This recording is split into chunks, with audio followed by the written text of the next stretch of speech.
எல்லோருக்கும் வணக்கம். நிஃப்டி இன்னைக்கு ஒரு வித்தியாசமான ஒரு விபூதியை பூசி இருக்கா. இதனால் தாங்கள் சொல்ல வருவது என்ன? 111 போட்டிருக்கீங்களே, அது காளைகளுக்கா இல்ல கரடிகளுக்கா? யாருக்கு போடுகிறீர்கள்?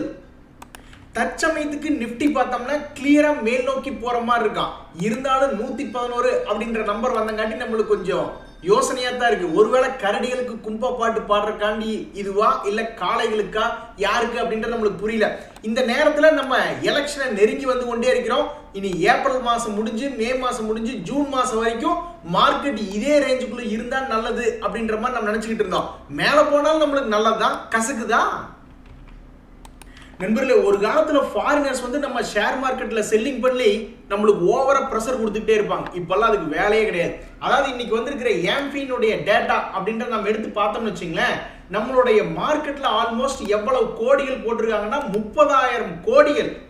போன மாசத்துல மார்ச் மாசத்துல மட்டும் நம்ம ஆளுங்களே, நம்ம டொமஸ்டிக் இன்வெஸ்டர்ஸே ஆல்மோஸ்ட் உங்களுக்கு 30,000 கோடிகள் அப்படின்ற மாதிரி பணத்தை போட்டிருக்காங்க. இதுல நம்ம முக்கியமா கவனிக்க வேண்டியது, பணத்தை கொண்டு போய் எங்க போடுறாங்க அப்படின்னு பார்த்தோம்னா, இந்த செக்டரல் ஆர் தீமெட்டிக் ஃபண்ட்ஸ்ல தான் அதிகமா கொண்டு போய் பணத்தை போடுறாங்க. ஆல்மோஸ்ட் 8,000 கோடி போன மாசத்துல போட்டிருக்காங்க. எதுல ரொம்ப குறைவா போடுறாங்க அப்படின்னு பார்த்தோம்னா, டிவிடெண்ட் ஈல்டு ஃபண்ட், அதாவது டிவிடெண்ட் ஈல்டு வழியா ஷேர் மார்க்கெட்டுக்குள்ள வந்து போடுறது வந்து ரொம்ப குறைவா போடுறாங்க. இங்க பாத்தீங்களா, ஆப்பு வச்சு விட்டாங்க. ஸ்மால் கேப் ஃபண்ட்ல 94 கோடி மொத்தத்துக்கு போன மார்ச் மாசத்துல பணத்தை எடுத்திருக்காங்க. ஆனா இதுக்கு பல்வேறு காரணிகள் உண்டு. ஸ்மால் கேப், மிட் கேப் இல்ல மேபி இறங்கலாம், அதிகமான வேல்யூவேஷன் இருக்கு, அதுவும் இல்லாம செபினுடைய ஸ்ட்ரெஸ் டெஸ்ட் இருக்கு, அப்படி இப்படின்னு சொல்றதுனால மேபி அதுல ஒரு 94 கோடி இறங்கிடுச்சு, அதாவது பணத்தை வெளியெடுத்துட்டாங்கன்னு நினைக்கிறேன். அப்படி எடுக்காம இருந்தா அதுல இன்னொரு 1000 கோடி சேர்ந்து 32, 33,000 கோடிக்கு மேல போயிருக்கும். ஆக மொத்தம் இப்ப நீங்க பாத்தீங்கன்னா நம்மளுடைய சக்தியும் ஃபாரினர்ஸுடைய சக்தியும் ஒன்னாயிடுச்சு. அதாவது நம்ம ஆளுகளே இப்ப ஆல்மோஸ்ட் 40 லட்சம் கோடிக்கு பக்கம் நம்ம மியூச்சுவல் ஃபண்ட் வழியா ஷேர் மார்க்கெட்ல நம்மளுடைய நெட் அசெட் வேல்யூ இருக்கு. அதாவது இப்ப எஃப்ஐஸும் 40 லட்சம் கோடி பக்கத்துல தான் இருக்கு, 50 லட்சம் கோடி பக்கத்துல தான் இருக்கு அப்படின்ற மாதிரி சில இடங்கள்ல நம்ம தகவல்கள் படிக்கிறோம். அப்ப நம்ம மார்க்கெட்னுடைய வேல்யூ அப்படின்றது 400 லட்சம் கோடி. அதுல டிஐஸ் எஃப்ஐஸ் ரெண்டும் சேர்ந்து ஆல்மோஸ்ட் இப்ப 100 லட்சம் கோடி, 25% கண்ட்ரோல் பண்றாங்க. மீதி வந்து ரீட்டைலர்ஸ் இருக்காங்க, அந்தந்த கம்பெனியுடைய ப்ரொமோட்டர்ஸே ஹோல்டிங் பர்சன்டேஜ் இருக்கு. அது போக வந்து நிறைய இன்சூரன்ஸ் கம்பெனிஸ், பேங்க்ஸ் எல்லாம் இருக்காங்க. ஆக மொத்தம் இப்ப 25% மார்க்கெட்டை கண்ட்ரோல் பண்றது யாருன்னா டிஐசி எஃப்ஐஸ் தான். இனி நம்ம ஷேர் மார்க்கெட்டுக்கெல்லாம் கவலையே இல்லைங்க. இட்லி கடை வச்சா தான் இன்னைக்கு நைட்டுக்கு இட்லி வருவாங்களா இல்லையா, ஆட்டி வச்ச மாவு புளிச்சு போகுமோ புளிக்காதான்னு பயந்துட்டு கொண்டிருக்கணும். ஷேர் மார்க்கெட்டுக்குள்ள இருக்கிறவங்களுக்கு இனிமேல் க்ரோயிங் ட்ரெண்ட் என்னன்னா, ஷேர் மார்க்கெட்ல வந்து இன்வெஸ்ட்மெண்ட் அதிகமாயிட்டு இருக்கு, டேர்ன் ஓவர் அதிகமாயிட்டு இருக்கு. ஆக மொத்தம் தொழில் இருக்கக்கூடிய ஏரியா அப்படின்னா ஒரு நல்ல ஏரியாவா தான் இருக்கும்.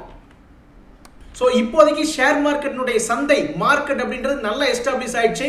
நம்ம கிட்ட ஸ்ட்ராட்டஜிஸ் இருக்கா, சம்பாதிக்கிறதுக்கு உண்டான வழிவகைகள் தெரிஞ்சதுன்னா வந்து பணத்தை எடுத்துட்டு போயிட்டே இருக்க வேண்டியதுதான். இன்னைக்கு ஐடிஎஃப்சி ஃபர்ஸ்ட் பேங்க் அப்படின்ற ஷேரை எடுத்து பார்க்கும்போது கிறிஸ்டல் கிளியரா அவன் என்னமோ மேலே ஏறுற மாதிரி காட்டுறான். இது பத்தாது, வர வெள்ளிக்கிழமைக்குள்ள ஒரு 87, 88 ரூபாய் வந்துட்டா வேணா இன்னும் கொஞ்சம் கான்ஃபிடென்ட் இருக்கு. ஏங்க 75 ரூபாயில இருந்து அப்புறம் 88, 90 ரூபாய் வரைக்கும் போயிட்டான்னா மறுபடியும் 75 ரூபாய்க்கு கீழே போவான் அப்படின்ற நம்பிக்கை குறைஞ்சிரும் இல்லையா?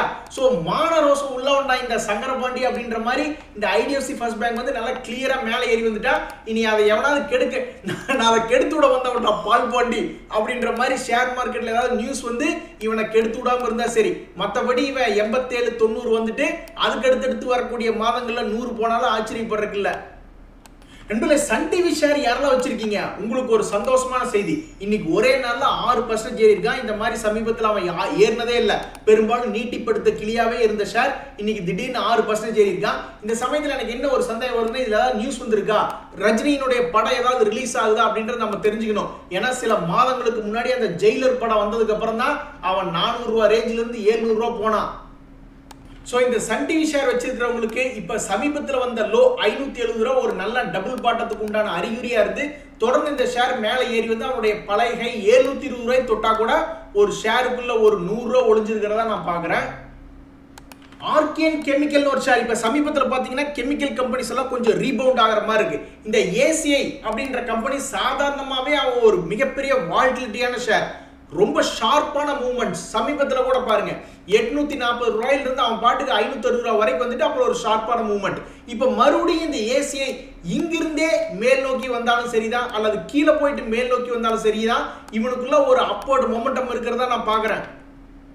பட் இது நல்ல ரேட்டா? இதுக்கு முன்னாடி யாராவது இந்த ஷேர் யாராவது வாங்கி வித்து வியாபாரம் பண்ணி அதனுடைய எக்ஸ்பீரியன்ஸ் என்ன, அவனுடைய வேகமான மூவ்மெண்ட் உங்களுக்கு உதவிகரமா இருந்ததா அப்படின்ற மாதிரி ஏதாவது இருந்தா கமெண்ட்ல பதிவிடுங்க. இந்த ரேட்டே நல்ல ரேட்டா இல்ல இன்னும் கீழே வந்து ஒரு 515 ரூபா வந்ததுனா ஒரு நல்ல ரேட்டா அப்படின்றது தெரிஞ்சுக்கிறதுக்கு ஒரு உதவியா இருக்கும்.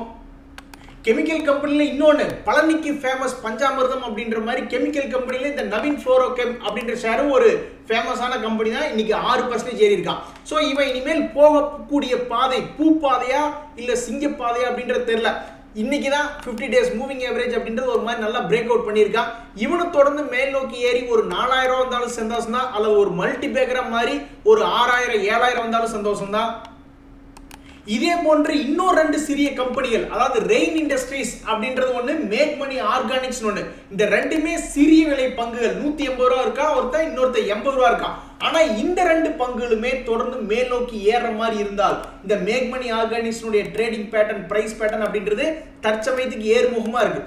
இவனுடைய பழைய ரேட் 104 ரூபா, பாக்குறதுக்கு சிறிய விலை மாதிரி தெரியும். 87 ரூபாயில இருந்து 104 ரூபா தானுங்க அப்படின்ற மாதிரி நம்மளுக்கு தோணும். ஆனா அதுக்கே அவன் 20% ஏறி வரணும். சோ 87ல இருந்து அவனுடைய பழைய ரேட் 104 ரூபா வந்ததுன்னா அதுக்கு 20%, 150 ரூபா வர மாதிரி இருந்தா ஆல்மோஸ்ட் பணம் டபுள் அப்படின்ற நிலைமை. ரெயின் இண்டஸ்ட்ரீஸ் அதே மாதிரி தான், 180 ரூபாய் சிறிய விலை பங்கு மாதிரி இருக்கு. ஆனா இவனு வந்து சில்வண்டு மாதிரி பறக்கக்கூடிய வாய்ப்பு இருக்கிறதா தான் நான் பாக்குறேன். அப்படி பறக்கும் பொழுது வெறும் 220 ரூபா வந்ததுனாவே 40 ரூபா, ஆல்மோஸ்ட் அதுவும் 20% பக்கம் இருக்கு. சோ என்ன பொறுத்த வரைக்கும் இந்த ரெயின் இண்டஸ்ட்ரீஸ் ஆகட்டும், அவனும் பழைய 300 ரூபா வரைக்கும் வரணும்ன்ற அவசியம் இல்ல. வந்ததுன்னா 300 ஆல்மோஸ்ட் 100% லாபம் தான். பட் அவ்வளவு தூரம் வராட்டியும் அவனுடைய சமீபத்தினுடைய ஸ்விங் ஹைக்கு வந்ததுனாவே இந்த 2 பங்குகளுக்குள்ளேயும் ஒரு 20% இருக்கிறதா நான் பாக்குறேன். ஆனா குப்பரை மட்டும் விழுந்தான்னு வச்சுங்களேன், இதே மாதிரி வெறும் 20 ரூபா 30 ரூபா இறங்கின மாதிரி தான் தெரியும். ஆனா அங்க 30% காணாம போயிடும். ஆமா அப்படித்தான். மாங்காய் சீசன்ல வந்து நீங்க எந்த மெயின் ரோட்ல போனீங்கனாலும் அங்க ஒரு மாங்காய் கடை இருக்கும். அது மாதிரி தான் இப்ப கெமிக்கல் கம்பெனி இன்னைக்கு எல்லாம் ஏகப்பட்டது ரீபவுண்ட் ஆக போறாங்க. நல்லா பாத்துங்க, அவனுடைய ரேலியை கண்டினியூ பண்ணல, அதாவது மேல இருந்து சரிவடைஞ்சு ரீபவுண்ட் ஆக பார்க்க கூடாது. அப்ப அந்த சமயத்துல இந்த தீபக் நைட்ரேட் அப்படின்ற ஷேர் ஒரு ரீபவுண்ட் ஆக பார்க்கறான் அப்படின்ற மாதிரி இருந்தா இவனுடைய சமீபத்திய பேட்டர்ன் படி 2300ல இருந்து இவனும் ஒரு 2700, ஆல்மோஸ்ட் இங்க இருந்து ஒரு 400 ரூபாய் இந்த தீபக் நைட்ரேட் ஏறணும் அப்படின்ற மாதிரி சார்ட் பேட்டர்ன்ல காட்டுறானுங்க. அது எப்படின்னு இப்படி ஒரு பேர் வச்சீங்க அப்படின்ற மாதிரி லா ஓபாலா அப்படின்ற ஒரு கம்பெனி. இந்த கம்பெனி வந்து இது போன்ற பல ப்ராடக்ட்களை வச்சிருக்காங்க, கிளாஸ் சம்பந்தப்பட்ட கம்பெனி அப்படின்றத வச்சுங்களேன். இந்த கம்பெனியினுடைய சார்ட் பிரைஸ் பேட்டர்ன் அப்படின்றது தற்சமயத்துக்கு கொஞ்சம் ஒரு பாசிட்டிவா மேல் நோக்கி வர்ற மாதிரி இருக்கான். ஒருவேளை இந்த பாசிட்டிவிட்டி அப்படின்றது தொடருது அப்படின்னா இந்த ட்ரெண்டிங் கிளி பார்க்கறதுக்கே நல்ல ஒரு அருமையான ட்ரெண்டிங் கிளியா தான் இருக்கான். இந்த ட்ரெண்டிங் கிளி 344 ரூபாயில இருந்து ஒரு ஷேருக்கு 100 ரூபாய் ஏறக்கூடிய தகுதியா காட்டிக்கிறான். இந்த லா ஓபாலா ஷேர்ல வந்து என்ன ஒரு அட்ராக்டிவ் பாயிண்ட் அப்படின்னு பாத்தீங்கன்னா அவனுடைய ப்ராஃபிட் அண்ட் லாஸ் அப்படின்றது 13 கோடியில ஆரம்பிச்சு இப்ப ஆல்மோஸ்ட் 133 கோடியில போய்கிட்டு இருக்கு. இது ஒரு அட்வான்டேஜ் பாயிண்டா இந்த லா ஓபாலால இருக்கு. இன்னைக்கு ஷேர் மார்க்கெட்ல முக்கியமான நியூஸ் என்ன அப்படின்னா பிபிசிஎல் அப்படின்ற ஷேர் வந்து நிஃப்டி 50 இண்டெக்ஸ்ல டாப் கெய்னரா வந்திருக்கு. நீ வந்தா வந்துட்டு போ, ஆனா எங்களுடைய கண்ணு எல்லாமே வந்து உண்மை சார்ந்தே இருக்கக்கூடிய செக்டர் ஐஓசி மேலதான் இருக்கு. ஏன்னா இந்த ஐஓசி இதுக்கு முன்னாடி 196 ரூபாயில வந்திருக்கா. இது ஒரு காலத்துல 80 ரூபா இருந்தவன் இப்ப 172 ரூபா. சோ ஆல்மோஸ்ட் பணத்தை டபுளுக்கு மேல பண்ணி விட்டான். சோ சிறிய விலை கம்பெனிகள் பெரிய வகையில ரேலி ஆகக்கூடிய வாய்ப்பு அப்படின்றது நேச்சுரலாவே ஷேர் மார்க்கெட்ல இருக்கு. சோ அதனால இது போன்ற கம்பெனிகள் மேல வரும்போது நம்மளுடைய நோக்கம், நம்மளுடைய எய்ம் அப்படின்றது எது மேல இருக்கணும்னா இது போன்ற சாதித்த கம்பெனிகள் சிறிய விலை கம்பெனிகள் மேல இருக்கணும். அப்பதான் டபக்குன்னு 10-20 ரூபாய் ஏறிவான். பாத்தீங்களா, விளையாட்டு போல 10 ரூபாய் ஏறிட்டான். யாரு? அந்த ஐடிஎஃப்சி ஃபர்ஸ்ட் பேங்க். இன்னைக்கு ஷேர் மார்க்கெட்ல இன்னொரு ரொம்ப முக்கியமான விஷயம் என்னன்னா இந்த ரிலையன்ஸ் இன்ஃப்ரா அப்படின்றது ஒரு மைக்ரோ கேப் ஷேர். இந்த மைக்ரோ கேப் ஷேரை 20% கும்பா பாடி விட்டாங்க. இதுக்கு என்ன காரணம்னா இவங்களுக்கு வர மாதிரி இருந்து ஒரு 8000 கோடி, இப்ப கடைசியில பார்த்தா அது வராது அப்படின்ற மாதிரியான நியூஸ்கள் வந்து நம்ம மீடியாக்கள்ல பாக்குறோம். நண்பர்களே, இந்த ஐடிஎஃப்சி அப்படின்ற ஷேர் யாராவது வச்சிருக்கீங்களா? ரொம்ப நாளா ஏறாமையே இருந்த மாதிரி இருந்தது இந்த பங்கு. இப்பதான் சமீபத்துல 100 ரூபாயில இருந்து 124 ரூபாய் வந்துட்டான். பட் இந்த 124 ரூபாய் அப்படின்றது ஒரு முக்கியமான ரெசிஸ்டன்ஸ் பாயிண்ட். இந்த ரெசிஸ்டன்ஸ் பாயிண்டை தொட்டுட்டு கீழே வர்றது அது ஓகே, அது ஃபைன், அது நார்மலா ஷேர் மார்க்கெட்ல சாதா ஷேர்கள்லாம் நடக்கும். பட் பிரேக் அவுட் ஒருவேளை ஆயிட்டா உங்களுடைய பழைய ரேட் மேபி இருக்கிறதுலே ஹை 140 ரூபா ரேஞ்ச் வரக்கு வாய்ப்பு இருக்கிறதா தான் நான் பார்க்குறேன். ஸோ நம்ம கும்பிட்டுக்க வேண்டியதெல்லாம் சாமி எப்படியாவது இதை பிரேக் அவுட் பண்ணி விடு அப்படின்றதான். நண்பர்களே, REC லிமிடெட்னு ஒரு ஷேர், அவன் அப்படியே குமிஞ்சு பார்த்தோம்னா ரொம்ப பயமா இருக்கு, அவனுடைய ஏறி வந்த ஏற்றம் அப்படி. ஸோ தற்சமயத்துக்கு கடந்த 3 மாதங்களாகவே அவனுடைய பலகை ஒவ்வொரு முறையும் அவனுடைய லேட்டஸ்ட் ஸ்விங் ஹை அப்படின்றத எடுத்து பார்த்துக்கிறோம்னு வச்சுங்களேன், அதை சமீபத்தில் இவனால தாண்டவே முடியல. எப்ப தாண்டுவான்னு தெரியல. இப்படியே தாண்டாமையே இருந்தான்னா இப்ப நிறைய பேர் என்ன பண்ணுவாங்க, சரி ஓகே இது வந்து அவ்வளவுதான் இவனுடைய வளர்ச்சி முடிஞ்சுதாட்டு இருக்கு, கொஞ்சம் எதுக்கும் ப்ராஃபிட்டை புக் பண்ணிட்டு வேற ஏதாவது ஷேர் போயிடலாம் அப்படின்ற மாதிரி ப்ராஃபிட் புக்கிங் அப்படின்றது வர வாய்ப்பு இருக்கு. ஸோ இந்த REC லிமிடெட் அப்படின்ற ஷேர் வச்சிருக்கிறவங்க ரொம்ப கேர்ஃபுல்லா இருங்க. மறுபடியும் அவன் திரும்பி எப்ப 550 ரூபாய்க்கு மேல போறானோ அப்பதான் இதுல ஒரு புல்லிஷ் அப்படின்ற மாதிரி காமிக்கிறான். ஆனாடா முத்துமணி மாலை சூப்பரியா அப்படின்ற மாதிரி இந்த PB ஃபின்டெக் ஷேர் வச்சிருந்தீங்கன்னா உங்களை நீங்களே தட்டி கொடுத்துங்க. அவன் பாட்டுக்கு 1440 ரூபாயில இருந்து வெறும் 400 ரூபா போயிட்டு மறுபடியும் அவனுடைய பழைய ரேட்டுக்கே திரும்பி வந்திருக்கான். இந்த சமயத்துல இன்னைக்கு மட்டுமே எடுத்து பார்த்தோம்னா 3% ஏறி இருக்கான். என்ன காரணம்னா ஒரு சப்சிடரி ஒன்று கிரியேட் பண்ணியிருக்கிறதுனால இன்னைக்கு ஒரு 3.5% ஏறி இருக்கு. ஏறினது மட்டும் இல்ல, அவனுடைய பழைய ஹை வந்து தொட்டிருக்கான். பொதுவா ஷேர் மார்க்கெட்ல என்ன ஆகுன்னா ஒரு டெப்த் கீழே இறங்கின டெப்த்தை அப்படியே திருப்பி மேல போட்டானுங்கன்னா இது 2000 ரூபாய் போனாலும் ஆச்சரியப்படுறதுக்கு இல்ல. ஆனா நானா இருந்தேன்னா சப்போஸ் இங்க வாங்கியிருந்தேன் இங்க எல்லாம் ஏவரேஜ் பண்ணிருக்கேன்னா முதல்ல ஏவரேஜ் பண்ணதெல்லாம் கழட்டி விட்டுருவேன். யாருக்கு தெரியும், அவன் பாட்டு இதை பிரேக் அவுட் பண்ணாம அப்புறம் மறுபடியும் ஒரு 2-3 வருஷம் கழிச்சு பார்க்கும்போது மறுபடியும் 500 ரூபா வந்துட்டானா என்ன பண்றது? ஸோ அவன் கீழிருந்து பணத்தை 3 மடங்கு சம்பாரிச்சு கொடுத்துருக்கான். 400-500 ரூபா ரேஞ்ச் இருந்தவன் 1400 ரூபா பக்கத்தில் வந்திருக்கான்னா அப்ப இங்கிருந்து இவ்வளவு தூரம் சம்பாரிச்சு கொடுத்துருக்கான்னா அதை யூட்டிலைஸ் பண்ணிக்கணும் அப்படின்றது என்னுடைய கருத்து. ஒரு சப்போர்ட் எடுத்ததுக்கு அப்புறம் அவன் மேல போற வேகத்தை வச்சே அது ஒரு கழுதையா இல்ல குதிரையா அப்படின்றத நம்மளால கண்டுபிடிக்க முடியும். இந்த GMDC லிமிடெட் தான் ஒரு குதிரை அப்படின்ற மாதிரி காமிச்சிருக்கான். சமீபத்துல வந்து 2023ல என்ன ரேட் இருந்தது, 319 ரூபா இருந்தது. அந்த விலை கிட்ட வந்து சப்போர்ட் எடுத்தவன் நிக்காம 314 ரூபாயில இருந்து 100 ரூபாய் ஏறி 414 ரூபாய் வந்துட்டான். மறுபடியும் இதே மாதிரி நிக்காம போனான்னா இன்னொரு 100 ரூபாய் மேல ஏறி 500 ரூபாய் டச் பண்ணக்கூடிய வாய்ப்பு இருக்கிறதா நான் பாக்குறேன். சோ இந்த குதிரை தொடர்ந்து குதிரையாகவே மேலே போகுமா, திடீரென்று கழுதையாக மாறுமா அப்படின்றது இன்னொரு 15 நாள் டு 20 நாள்ல தெரிஞ்சிடும். ஏன்னா இப்ப கூட சமீபத்தில் ஒரு 20 நாள் தான் டைம் எடுத்துக்கிட்டான். யோ என்னை பத்தி என்னைய நினைச்சுக்கிட்டு இருக்கீங்க அப்படின்னு எல்லாத்துக்குமே சவால் விடக்கூடிய ஷேர் எது அப்படின்னா இந்த MCX ஷேர் தான் நான் சொல்லுவேன். சமீபத்தில் வந்து என்ன ஒரு பிரச்சனை ஆச்சுன்னா இவங்க TCS கிட்ட இருந்து வாங்கியிருந்த, அதாவது TCS இம்ப்ளிமெண்ட் பண்ண வேண்டிய சாஃப்ட்வேர் அப்படின்றது தள்ளி போய்கிட்டே இருந்தது. இதனால இவங்க பழைய சாஃப்ட்வேர் யூஸ் பண்ணிட்டு இருந்தவங்களுக்கு அதிகமாக பணமும் கொடுக்க வேண்டியதாச்சு. அப்படி ஒரு பேட் நியூஸ் இருக்கும் பொழுது அப்பவே இவன் மேலே ஏறி வந்துட்டான்.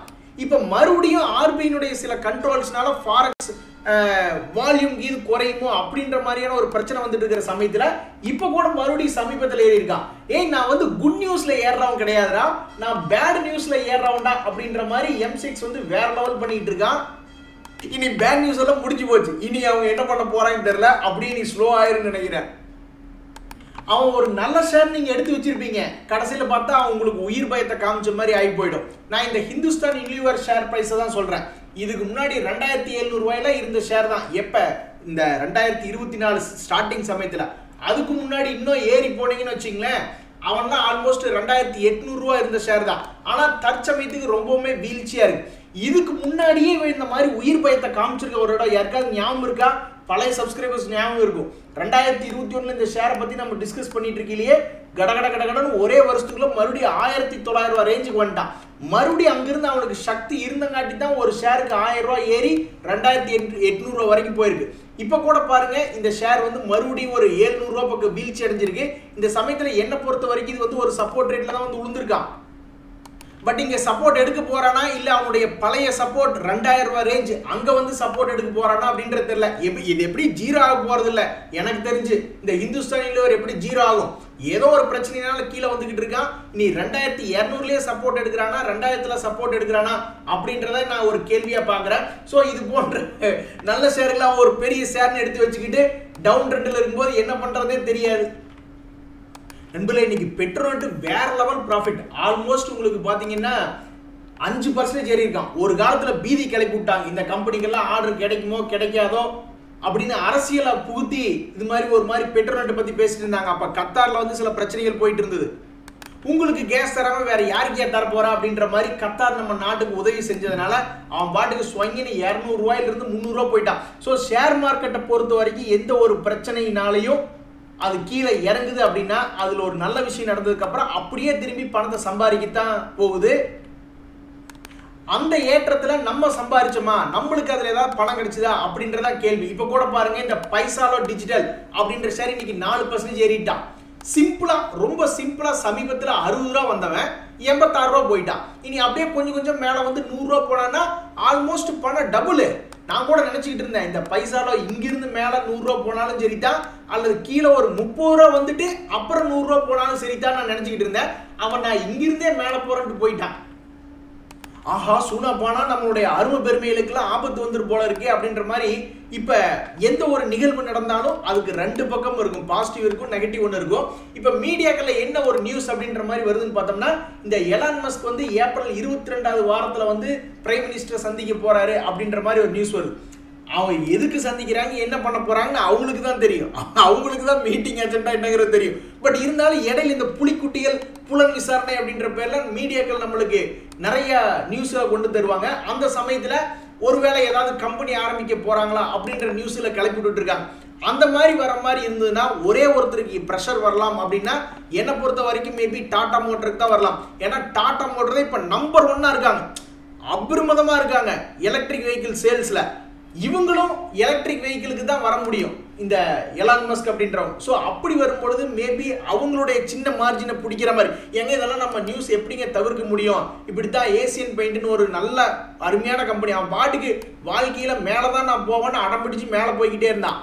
அப்புறம் அந்த சங்கர் பாண்டியை கீழே இறக்கி விட்டாங்க. என்ன காரணம்னா, கிரேசிம்னு ஒரு கம்பெனி, அவங்களும் பெயிண்ட் பிசினஸ்க்குள்ள வர்றாங்கன்னு சொல்லி அவனை பிடிச்சி இறக்கி விட்டாங்க. ஸோ டாடா மோட்டர்ல வந்து இப்போதைக்கு நம்ம இந்தியாவில் யார் லீடிங் எலக்ட்ரிக் வெஹிக்கிள்னா டாடா மோட்டர் தான். அப்படி மேலே போயிட்டு இருக்கல சும்மா எந்தையாவது ஒரு நியூஸை சொல்லி கீழே இறக்கி விடுற மாதிரி இருந்தா அதுல ப்ரெஷர் யாருக்கு இருக்குன்னா என்னை பொறுத்த வரைக்கும் டாடா மோட்டர் தான். நண்பர்களே, இன்றைய தகவல் உங்களுக்கு உதவி எனக்கு சந்தோஷம் தான். ரொம்ப நன்றி, வணக்கம்.